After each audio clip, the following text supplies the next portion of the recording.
Hello everyone and welcome back to Unicorn Dust Designs. Today is the Thrift Flip Road Trip hosted by the Crafting Cousins. There will be a playlist down in the description box with other creators that are joining in on this playlist today. So with that said, let's go ahead and hop right into these thrift flips. We are going to be starting this road trip off super easy. I am taking this picture that I got from Savers for $4.99. Not sure why I spent that much. Maybe because of the detail. But I'm going to take Marquee by DIY Paints and we are going to coat the entire piece. Now, I did shellac this prior to painting just to ensure I did not have any bleed throughs of any sort. On today's video, you can find all my paint products on unicorndustdesigns.com. Can you tell my children are home? And then after I am done with the first coat, I'm going to go back in with a second coat and do a stippling effect because I do not like my brush strokes.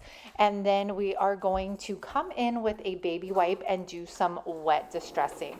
I wanted to bring that black back out of the details, and you could go as heavy or light as you want with this. That's what I like about wet distressing. You have a lot of control over the piece.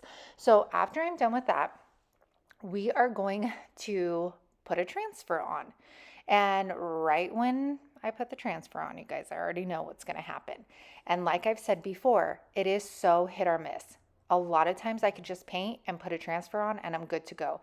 But what I'm learning is if you allow the paint to just properly dry, like give it some dry time, you will not have this issue. This is me painting, applying heat to speed up the drying process, and then trying to put the transfer on right away. Didn't work. So ensure I did not waste any more transfers. I cleared my entire piece with Big Top. I allowed this to dry overnight because like I said, I was not taking any chances. Then I went back the next morning and I started putting my transfers on here and it worked perfectly. So these are a lot of the scraps from last year's transfers, last year's IOD transfers. Not sure if you could still get these. I'll have to look, but they went on flawlessly. And then there was this bird. You're going to see two birds in this video. And I'm going to stick that, layer it right on top of those branches so it looks like it's sitting up there. And the bird released from the transfer sheet so easy. I didn't like the holes where like the two branches were meeting. So I put a couple little berry stems on there that have these really beautiful white highlights. Then I burnished my image to ensure that it was adhered to the sign. And now we're going to take our buttery white wax and I'm going to stipple that on. And the reason I stipple the wax on is because I want to push it down into the details. I don't want it just sitting on top of there. I want it pushed down. Then taking my microfiber cloth, I wipe away the excess. Now, when using a microfiber cloth, you're going to pull back more of that wax versus when you're using a paper towel, you're going to leave a lot of that wax on there. After I'm done with that, I just put whatever is remaining on my wax brush, and then I'm going to buff that out so everything is cohesive, and that is it for this beautiful thrift flip. I always, when I go thrifting, if something has detail like this and it's a good price, it is probably going to go home with me because there's so many things that you can do with them. Seriously, distressing them down and adding wax just adds a whole nother level to it. All of these pieces are available on my website for purchase today, and I hope you guys enjoyed this one. Comment down with a bird if you liked this DIY. I hope you guys are enjoying the video so far. As you can see, I decided to go with a Christmas thrift flip theme, which I think a few others decided to do as well. So I hope you guys are feeling super inspired. And y'all know the drill. If you're digging me, if you're digging the DIYs, if you are digging this channel, then make sure you like, subscribe, and comment. Commenting is an absolutely free way to help my channel out. Lets YouTube know you're enjoying the content and they're more likely to share it out. I also wanted to remind you guys again, time is taken away, and our For the Love Junk Weekend is coming up in September, and we are very limited on ticket sales. So head over to upcycledbybrie.com and get yours today. Again, we are doing a party bus. We are going thrifting. We are going to be upcycling. We are going to be having dinner and lunch, and it is just going to be so much fun. Definitely a weekend to remember. So head over there to find out more information, and let's get back into these crafts. Next, flip is going to be a little bit more technical. I flipped these a long time ago. You could see they've been, there was jute cord around them. They've been in my home decor for a while. I got these books either at Dollar Tree or a thrift store, not sure. What I'm going to do, this one book was super slick, and I did not want to take the chances of the paint flaking off or like scratching off. So I decided to coat it with my Salvation solution. Now, Salvation solution is a wood blocker, but you can also use it as a primer as well. So that's what I'm doing right here. I want to make sure that my paint has something to grab a hold to. So I'm going to set that aside and let that dry. I'm going to take out all of my IOD trimming molds, and I'm going to get the spines of the books and then put them on the molds just to ensure the fit before I go for it. I'm going to take that cornstarch and I am going to put it on my mold so that our clay releases easier. I use DOS air clay. This is in my Amazon store link, and I'm going to push that into my mold and then push it out and up. I hope you're picking up what I'm putting down here, okay?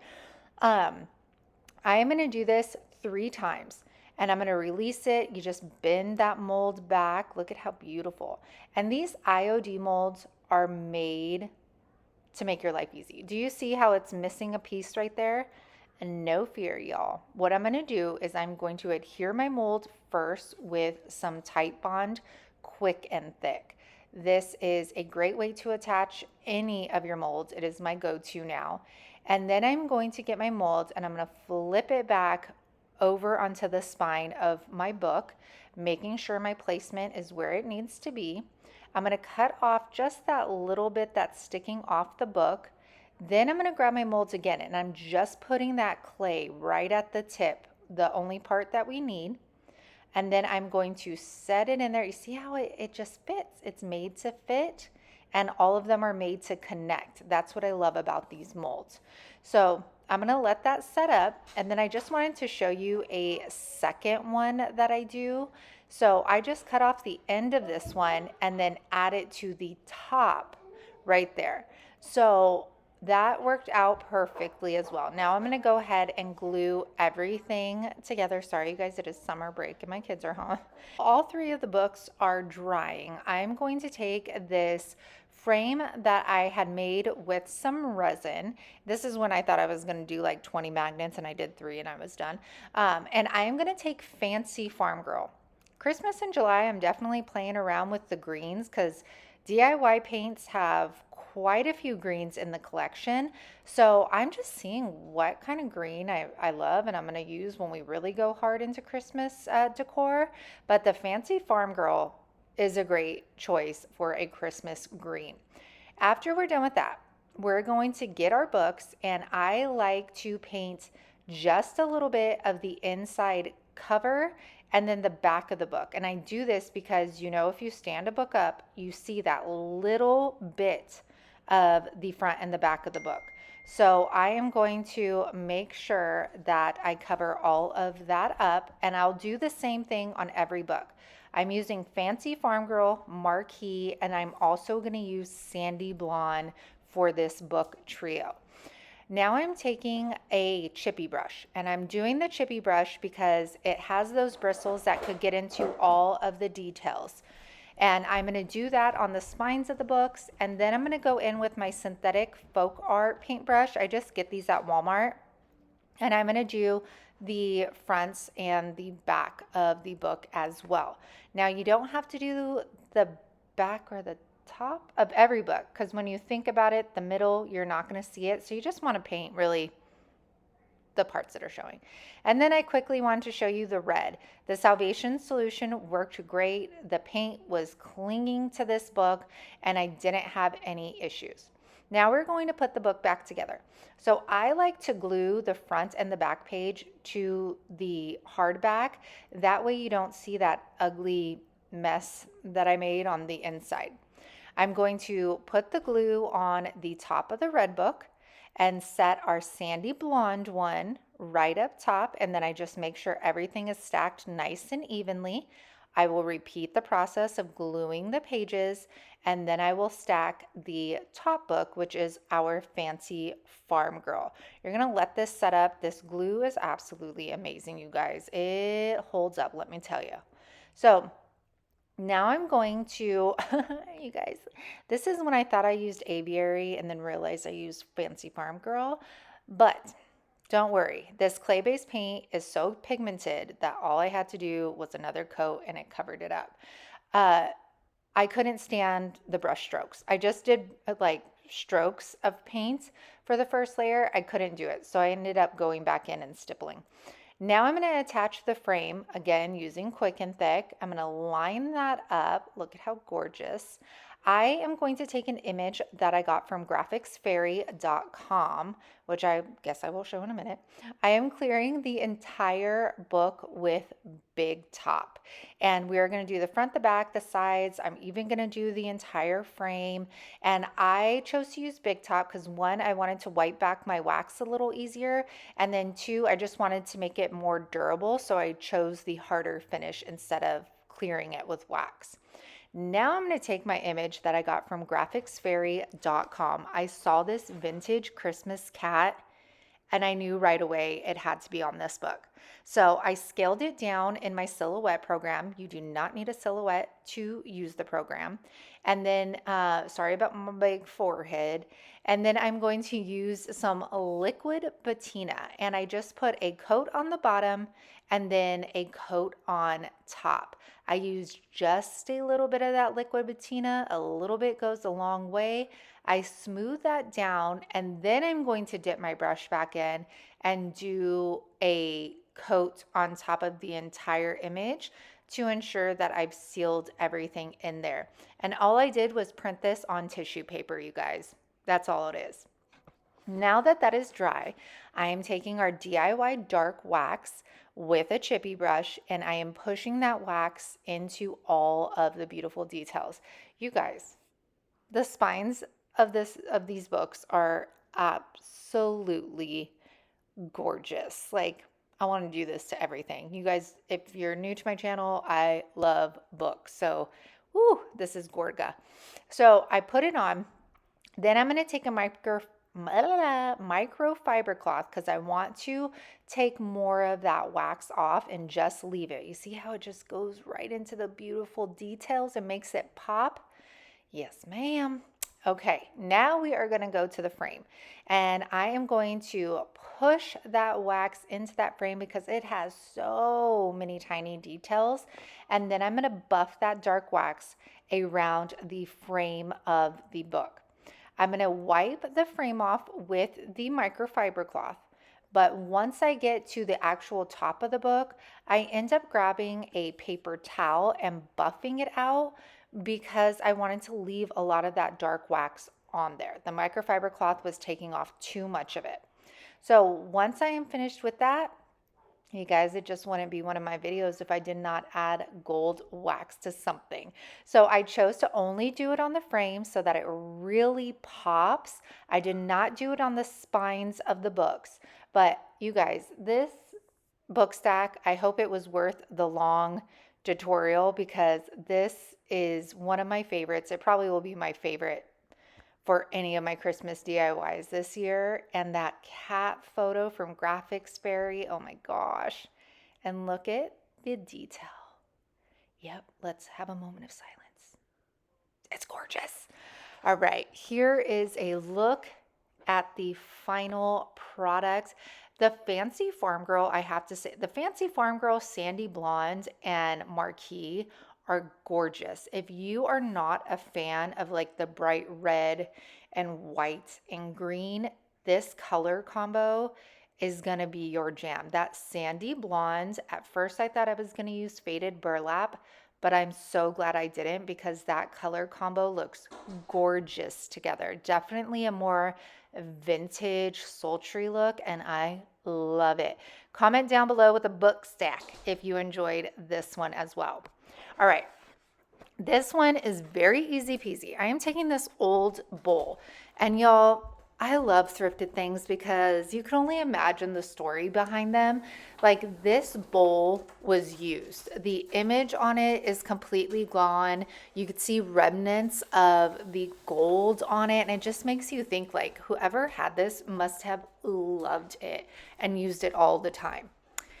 Anywho, enough for thrift stories. I am taking Monet's Garden, and Monet's Garden is a gorgeous deep green. I'm going to paint the front and then or the back, and then I'm going to go inside the bowl and I am going to do the same thing.